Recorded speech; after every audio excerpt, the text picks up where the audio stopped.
Hai, aku Putri Uti and welcome to my YouTube channel. Hari ini aku mau sharing ke kalian tentang kenapa aku ikut MasterChef Season 8 dan gimana caranya aku bisa keluar dari zona nyaman aku.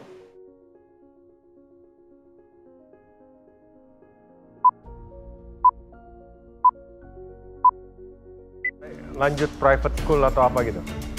Udah trauma chef, jadi kayak ketemu orang tuh kadang takut. Teman yang dibully chef, teman aku tuh kayak diusilin gitu.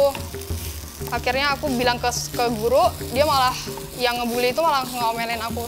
Terus pukul perut kamu? Video audisi aku itu sempat trending di YouTube dikarenakan aku ada seorang korban bully yang berani keluar dari zona nyaman. Banyak banget pertanyaan kayak kenapa sih berhenti kelas 3 SD dan yes, aku adalah korban bully yang benar-benar trauma banget untuk ketemu orang. Jadi di sini aku bikin video ini, aku cuma berharap aku bisa mewakili semua korban bully yang masih takut untuk keluar dari zona nyaman dan you know what, you guys are not alone gitu. Aku adalah korban bully yang akhirnya berani untuk keluar dari zona nyaman dan berani untuk melawan rasa takut aku. Yang it's not easy, itu nggak gampang banget gitu. Sampai sekarang pun kadang juga itu masih keluar ya, kayak rasa takut ketemu orang cuma beberapa dan kayak takut untuk kenalan sama orang, takut itu terjadi lagi. But somehow I survive gitu. My parents support aku banget. Nah, aku mau cerita dulu gimana kehidupan aku sebelum aku dibully dan gimana kok bisa aku dibully gitu loh. And itu pertanyaan yang banyak banget gitu. Kayak orang kayak nggak mungkin kan lo tiba-tiba dibully segala macam, kenapa sih cuma dibully doang, masa berhenti sekolah. Nah, I will tell you my story back then.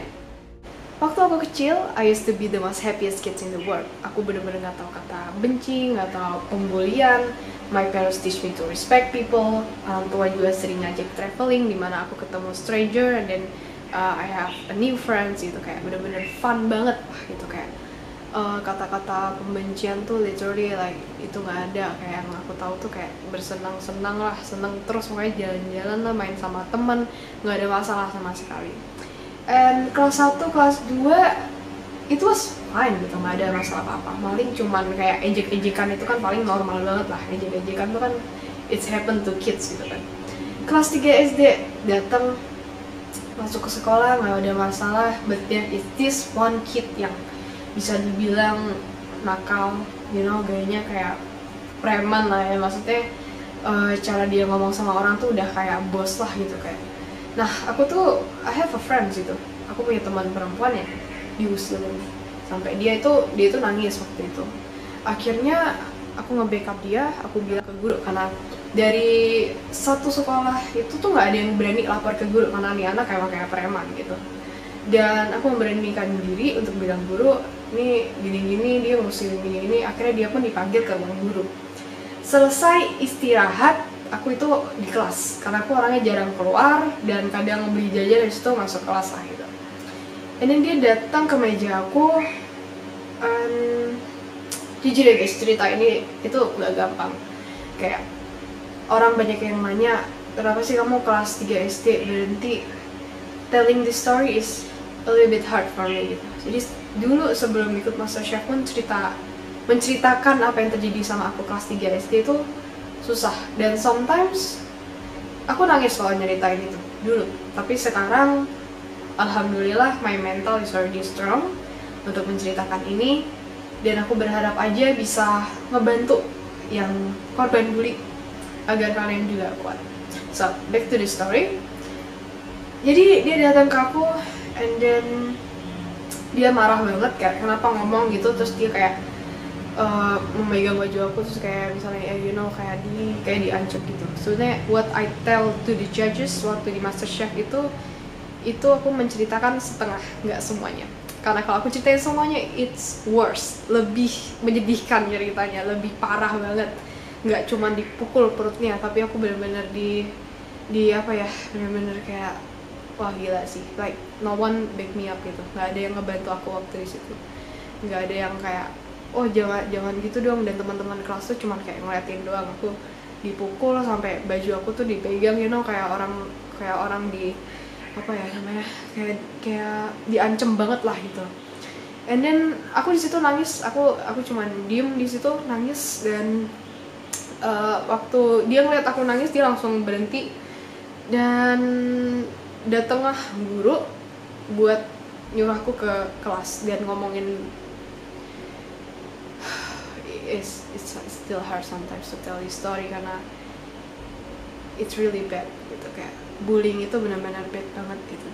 Sampai, dan yang terparahkan lagi adalah my teacher, guru aku sendiri yang aku rasa bisa nge-backup aku, yang bisa membuat aku tenang. Ternyata dia bilang jangan kasih tahu orang tua ya gitu. Dan di situ aku benar-benar ngerasa kayak wah, orang tuh jahat banget ya gitu. Terus sorry guys, I have to take time for this. Tell this story, I always cry.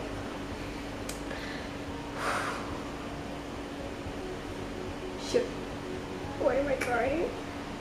It's an old story. Okay, sorry. Okay, jadi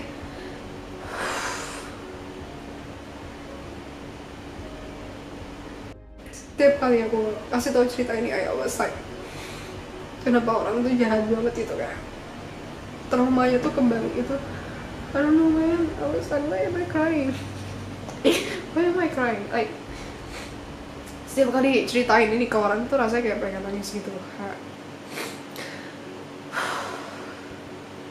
Yes, and then guru bilang jangan kasih tahu ke orang tua. Akhirnya aku diem doang waktu itu karena udah takut banget. Dan dari situlah kehidupan aku benar-benar berbeda banget. Itu pengalaman terburuk yang pernah terjadi sama aku gitu. So, back to topic. Guru bilang jangan kasih tahu ke orang tua. Di situ aku udah mulai kayak, wah gila, orang tuh jahat semuanya gitu. I mean it's bad untuk mengira semua orang tuh jahat, tapi di saat itu kelas 3 SD, umur aku 9 tahun, yang aku pikirkan everyone is so bad gitu. Everybody was so mean gitu. Kayak aku dibully, aku trying to back up my friends, terus tiba-tiba aku dibully dan gak ada yang membantu gitu. Itu benar-benar bad banget. Sampai pada akhirnya aku nggak bilang ke orang tua sama sekali karena aku udah takut gitu. Aku takut ngomong ke orang tua dan aku takutnya malah papa emosi terus langsung datang ke sekolah dan aku jadi malu gitu. Dan waktu masuk ke mobil, yang biasanya aku ceria banget, yang biasanya aku cerita sama papa apa yang terjadi, kayak misalnya oh tadi barusan gambar lah segala macam, baru belajar ini. Dan di situ aku cuman diem doang, aku cuman duduk di kursi belakang, aku cuman duduk diem. Dan gak tau, maybe feeling seorang ibu mama tuh kayak tahu gitu loh what happened to me gitu, kayak tiba-tiba ngomong kayak, "Uti kenapa kok diem aja?" Di situ pun di situ aku udah mulai nangis, I start to cry dan oh man, why am I crying again? This is bad you guys. Bullying is really bad gitu. Seberapa traumanya aku, seberapa buruknya aku dibully, itu sampai aku berhenti sekolah ya sih. It was that bad gitu. Dan ya mama langsung tahu ada masalah, mama tahu banget gitu. Jadi kayak emang feeling seorang ibu gitu, tahu anaknya lagi ada masalah, dia langsung ngomong. Terus akhirnya mama papa datang ke sekolah lagi, langsung ngomong ke gurunya, dan guru pun cerita apa yang terjadi gitu. Di situ pun aku udah kesel banget, rasanya tuh kayak nggak mau balik lagi ke sekolah itu. Dan jujur aku juga nggak mau ngasih tahu karena aku takut juga, aku malu juga kalau orang tua datang terus teman-teman pada ngira aku anak mami segala macam or something like that lah. Pasti kalian pernah ngerasain juga itu.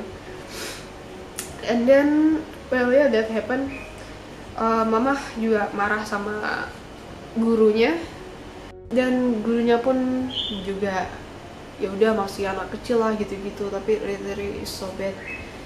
Dan I mean, orang tua mana yang nggak marah anaknya digituin gitu. I mean, imagine you guys nge-backup teman kalian gitu, terus tiba-tiba malah kalian yang dibully dan ternyata nggak ada yang ngebantu kalian sama sekali. Even teacher yang seorang guru yang kita kira bakal jadi penyelamat kita, yang bakal jadi apa ya, yang bakal bikin kita merasa aman gitu lah, ternyata dia pun juga nggak nge-backup kita gitu, kayak merasa itu hal kecil.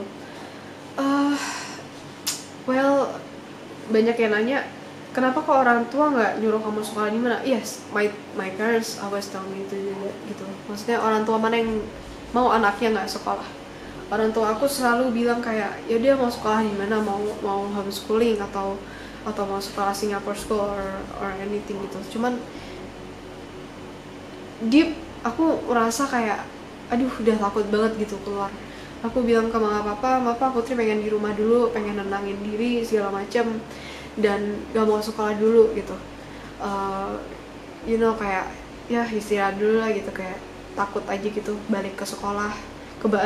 Balik ke sekolah itu bener-bener gila sih, kayak it was so crazy, sampai aku traumatic banget, sampai hal itu terjadi. Bener-bener nggak keluar rumah. Aku bener-bener nggak keluar rumah. Yang biasanya aku keluar main bola sama teman, yang biasanya main sama orang, I was just stay at home gitu. Keluar dari sekolah itu, waktu itu mau kenaikan kelas, jadi kan orang tua mikirnya ya nyoba nyari sekolah lah segala macam. Tapi ternyata waktu aku stay di rumah, aku ngeliat mama masak, kayak interesting gitu, kayak wah kayak seru ya masak gitu, ngeliat mama masak sayur, sop segala macam, terus bantu mama motong-motong sayur.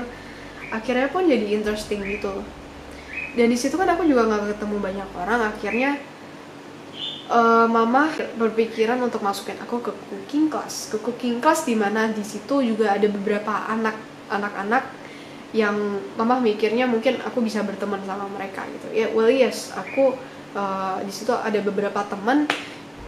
Cuman di cooking class itu tuh ada teman, cuman it's just different gitu loh, kayak beda sama temen yang kalian sapa setiap hari. Kita di situ juga cuman ketemu cooking class sudah, dan saying goodbye, nggak teks atau message sama sekali. Jadi aku berpikir mungkin gimana ya, maksudnya maybe aku merasa mereka teman aku, but I don't know if I was a friend to them, Jadi aku mikirnya yaudah situ cuma cooking class, belajar masak, akhirnya ikut private school segala macam. Akhirnya aku jadi self-taught baker, aku belajar sendiri masak, dan aku sering banget bikin cookies. Aku bikin cookies buat adik-adik aku, and they really love it. Dan bikin cookies itu aku juga kayak kasih orang nyobain masakan buatan aku, cookies buatan aku, dan mereka ternyata suka. Mereka interesting, dan mereka kayak, pengen dong beli cookiesnya. Dan aku kepikiran juga sih, kenapa enggak ya? Kayak passion aku di cooking, aku masak, dan ternyata bisa menghasilkan uang, dan kenapa enggak gitu. Akhirnya aku jualan cookies, alhamdulillah. Yang dulu aku jual cuma 50 biji bikinnya, sekarang bertambah sampai 500 biji cookies aku bikin, and it was really fun. Banyak banget nih orang yang masih menanyakan gitu. Setiap kali aku ditanya kenapa cuman lulusan kelas 3 aku selalu bilangnya, oh enggak, aku sekarang langsung ke bisnis aja lah, usaha, karena aku nggak mau cerita juga kenapa aku dibully segala macam, karena ceritanya bakal panjang, dan pasti aku bakal nangis sih kalau mengulang cerita itu lagi gitu. Dan yang bikin aku kesel itu ada beberapa teman-teman orang tua aku atau keluarga aku juga yang kadang bilang ini orang tuanya memaksain anaknya kerja. It pisses me off juga, itu bikin aku kesel. This is what I want gitu. Ini keinginan aku sendiri untuk bikin kue yang bisa menghasilkan uang gitu. Dan itu aneh juga, it's kind of weird, dimana beberapa orang tua yang selalu kayak, kok anaknya, kadang ada yang anaknya sekolah kok tapi main, gimana ya, it's difficult to tell sih. Maksudnya anak yang sekolah tapi main sama teman-temannya di luar, malah bolos sekolah diomelin. Anak nggak sekolah coba cari uang sendiri juga salah. Jadi everything was salah, gimana ya. Well, aku bikin kue, it was my passion gitu. Itu passion aku banget. Kayak kalian bangun pagi terus kalian makan, ya that's what I do gitu loh. Aku setiap pagi aku bikin kue karena aku suka. Sama kalau kalian main game setiap hari, well I was cooking, aku suka masak, dan itu yang aku lakukan setiap hari, dan itu benar-benar passion. Imagine passion masak terus bisa menghasilkan uang, why not gitu kan. Daripada aku menghabiskan waktu aku jalan-jalan nongki nggak jelas, nyoret-nyoret baju, or even ngabisin uang orang tua, mending aku masak dengan passion aku sendiri yang bisa menghasilkan uang, why not gitu. Dan aku nggak tahu kenapa orang masih berpikir my parents yang memaksa aku untuk kerja. Itu enggak kan. Orang tua aku tuh support aku 100%, sampai orang tua itu bener-bener masukin aku ke cooking class, bener-bener biar aku mendapatkan passion aku sendiri gitu loh. Aku mempunyai kelebihan sendiri gitu. Dan orang tua aku tuh nggak pernah maksa aku untuk kerja. Malah orang tua aku tuh nggak pernah kayak, oh ini tuh bisa menghasilkan uang nih, nggak gitu. Orang tua cuman menyupport aku bisa masak, aku bisa berkreasi gitu kan. Dan itu kemauan aku sendiri untuk menjual cookies itu. Dan malah aku sendiri yang selalu pengen dapet uang gitu. Terus siapa sih yang nggak mau pengen punya uang gitu kan, megang uang sendiri gitu. Dan malahan aku sendiri kalau misalnya bangun pagi bikin cookies, mama malah yang selalu, jangan bangun pagi-pagi ngapain sih jualan cookies gitu kan. Maksudnya jangan terlalu capek jualan gini. Malah orang tua aku selalu nyuruh aku untuk istirahat gitu, jangan jualan banyak. Dan itu malah kemauan aku sendiri untuk menjual cookies, menjual roti, itu kemauan aku sendiri. Walaupun mama papa yang menyupport, tapi mereka masih mikirnya kan mereka mungkin, aku ngerti orang tua aku mikirnya aku masih kecil udah jualan kue, dan I really understand that. Tapi ini kemauan aku sendiri. And ingat, my parents, orang tua aku itu nggak pernah memaksa aku untuk kerja. Jadi itu pertanyaan yang sering banyak yang nanya, kok orang tua ngebolehin anaknya kerja. Itu adalah kemauan aku sendiri. Karena daripada aku nggak jelas ya kan, yang tadi aku bilang nongki segala macem ya kan, minta uang sama orang tua, mending aku masak, aku menghasilkan uang, why not gitu. So dari bakery dulu aku masak itu di rumah, di dapur rumah, sampai sekarang aku jualan. Alhamdulillah aku ada bakery sendiri, aku ada dapur sendiri, dan dari nabung bisa beli mixer, oven. Alhamdulillah banget sih. Tapi somehow ya, walaupun aku udah berpenghasilan gitu, aku sampai aku bikin cookies 500 biji sehari, bikin French macaron sampai 200 biji, yang sampai nge-ekspor, sampai masukin ke mall segala macam. Itu udah alhamdulillah banget. Tapi somehow aku mikir kayak, masa gini doang sih gitu.